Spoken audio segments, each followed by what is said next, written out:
How's it going, everybody? Welcome to a brand new episode of Crypto Clout. I am your host, FaZe Crypto. Today, I'd like to discuss Cardano, and of course, I want to talk about the current predicament that we find ourselves in the cryptocurrency world. This is the time where we really get to see the separation between the men and the boys in the cryptocurrency world. Of course, I also would like to talk about those who thrive in this sort of environment, and lucky you to be watching this video, because I consider myself to be right in my element with the current situation that we see happening with Bitcoin. And I think that anybody who's an experienced trader in this space certainly knows how to make profits when Bitcoin is moving in such a predictable way. That $2,000 drop in one day, if you were on the right side of it, was pretty juicy. Now Bitcoin dominance being at 67.9% has dropped slightly from the 70% hold that it had for quite some time. And I think that this is an interesting jumping off point to discuss the altcoins, like I've currently been spouting off in multiple videos, and really I've been sounding like a broken record for quite some time, because I've been talking about how the altcoins have been really overvalued. It's almost redundant to actually buy altcoins. And it still sort of is. I still expect to see altcoins going down in value. Certainly those of us out there who have our own pet projects that we expect to see go to the moon don't mind the day-to-day and the price movements on the different altcoins. But overall, Bitcoin is the one casino game that the lights are on, and the people are winning, the people are playing the slots, and grandmas are losing their life savings, and it's Foxwoods going on right in front of our eyes. But I want to talk about Zuckerbot, and I want to talk about Libra as well.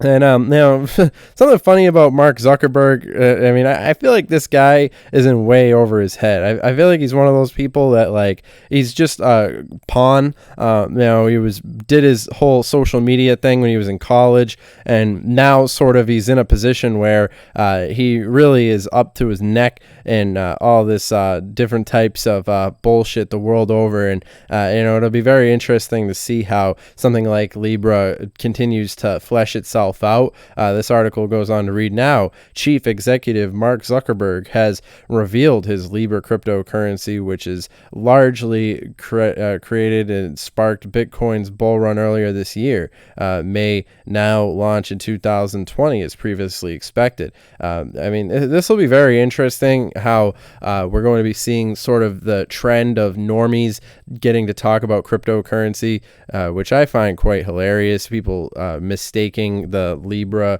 as sort of talking about it in the same conversation as Bitcoin. Every time I mention Libra and Bitcoin in the same sentence, I have to spit just to get the bad taste out of my mouth. But it does bring me to a point regarding Cardano, and essentially I think that one of the things that's often overlooked when people are discussing the pros and cons now is essentially one of the things that Cardano really does have going for it. Incognito mode, the fact that Cardano is able to be making all these different inroads to parts of the world that are virtually untouched, and of course now when we see all these different things happening, we're watching Charles Hoskinson now making these various different measured moves. And it will be very interesting to see how a lot of these different aspects of the cryptocurrency space continue to flesh themselves out. And I would say that we want to talk about scientific validation. You want to talk about all these different things that are, sort of cliches.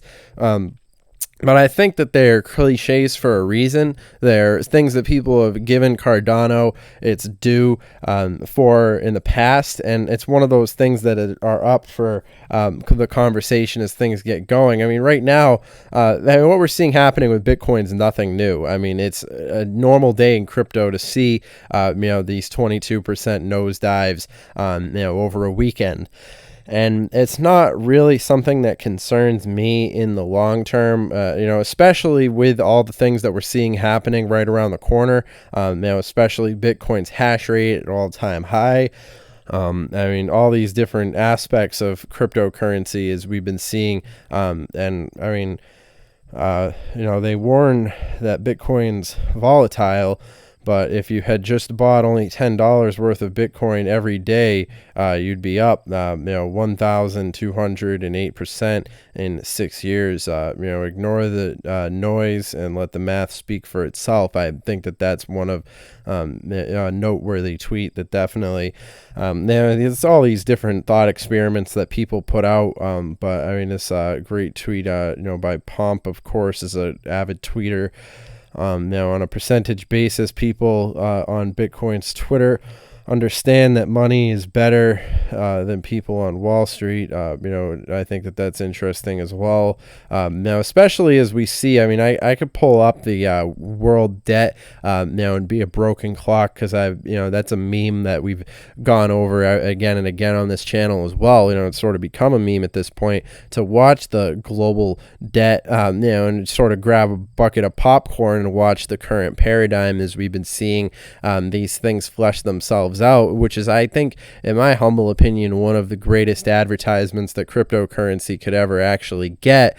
Now, in particular, while we see a lot of the different aspects of the trade war, and now very much a demand that's growing, we want to talk about smart contracts. We want to talk about the natural evolution of how we've seen cryptocurrency get to the point where it is right now, from its conception, the whole introduction of digital gold, the Bitcoin sort of philosophy, and then, of course, building upon that, the overall Ethereum, and then, of course, moving along into what I could expect to see the next generation of cryptocurrencies. And I still have a large confidence. So, I think that this is an interesting point to make, and emphasize. I expect to see all of the altcoins dramatically lower in price before altcoin season's even spoken about seriously. Now, of course, like I said, with the whole, situation, the different dynamics that have been playing themselves out with Bitcoin, like I said, nothing new. I'm not afraid. In fact, I'm excited. This is the mark of, we saw, a lot of different gaps getting filled now. And I think that it will be interesting to see, how the different aspects of these things are going to be. And how we're going to be seeing a lot of these different aspects really playing themselves out. And then it's sort of in other news, I want to talk about Google and their quantum computer, and how people have been talking about the residual impacts that might have happened. Of course, when we want to talk about algorithms and, of course, the next generation of computing, and what this actually means for our sort of current understanding of encryption.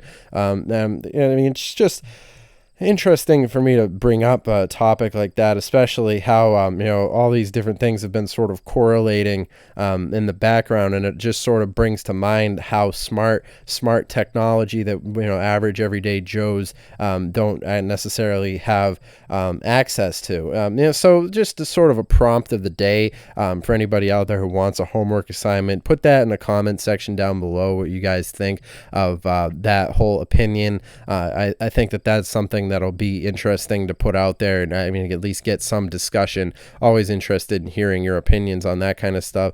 Of course, remember, this video is for entertainment, educational purposes only. Of course, I'm not your financial advisor. I'm not your dad. I'm only here to make this content so I could share my opinion. And I'm interested in hearing what you guys have to say, of course. Those are my perspectives. I think, long term, I am very bullish. My opinions are, my moves are very measured in general. So, it's not going to, I don't get concerned when I see all these different things. Of course, I'm just more happy seeing cheaper Bitcoin.